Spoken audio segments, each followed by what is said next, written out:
નમસ્કાર મિત્રો આજની વિડીયોમાં વાત કરીશું દેશ અને દુનિયાના સુપરફાસ્ટ સમાચારની। સૌપ્રથમ વાત કરીએ તો રિઝર્વ બેંક ઓફ ઇન્ડિયાએ હવે IIFL ફાઇનાન્સને ગોલ્ડ લોન આપવા પર પ્રતિબંધ મૂક્યો છે। રિઝર્વ બેંક ઓફ ઇન્ડિયાના જણાવ્યા મુજબ ગત કેટલાક મહિનાથી ગોલ્ડ લોન પોર્ટફોલિયોમાં ઘણી અનિયમિતતા જોવા મળી રહી છે, જેના સંદર્ભમાં વરિષ્ઠ મેનેજમેન્ટ અને ઓડિટર્સ સાથે ચર્ચા કરવામાં આવી હતી। તેમ છતાં સુધારાના કોઈ પગલાં લેવાયા ન હતા। આવી સ્થિતિમાં ગ્રાહકોના હિત માટે આ પ્રતિબંધ જરૂરી છે। જો કે કંપની હાલના ગોલ્ડ લોન ગ્રાહકોને સેવાઓ આપવાનું ચાલુ રાખી શકે છે।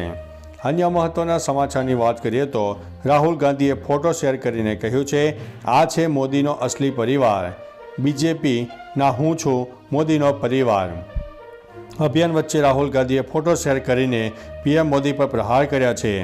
રાહુલે શેર કરેલા ફોટામાં પીએમ મોદી સિવાય ઉદ્યોગપતિ ગૌતમ અદાણી સહિત કેટલાક લોકો બેઠા છે।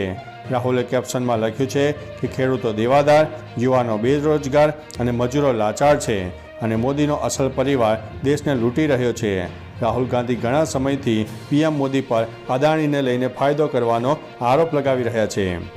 અન્ય મહત્વના સમાચારની વાત કરીએ તો સરકાર ખેડૂતો માટે લાવી રહી છે મોટી યોજના। દેશમાં ખેડૂતો માટે સૌથી વધુ લોકપ્રિય KCC લોન બાદ હવે કેન્દ્ર બીજી મોટી યોજના લઈને આવી રહ્યું છે। તેનું નામ કિસાન ઉપજ નીતિ છે। તે વેરહાઉસમાં રખાયેલી ખેડૂતોની ઉપજ પર ઉપલબ્ધ હશે। કેન્દ્રીય મંત્રી પિયુષ ગોયલે કહ્યું છે કે આ લોન યોજના હેઠળ ખેડૂતોને કોઈ પણ ગેરંટી વગર સરળતાથી 7% વ્યાજ દરે લોન મળશે। જો ખેડૂતોએ કોઈ લોન લીધી હોય તો તે પણ વેરહાઉસ દ્વારા આપવામાં આવેલી રસીદના આધારે લોન લઈ શકશે। તો ચાલો મિત્રો, ફરીથી દેશ અને દુનિયાના સુપરફાસ્ટ સમાચાર લઈને મળતા રહીશો। ત્યાં સુધી અમને રજા આપશો। નમસ્તે।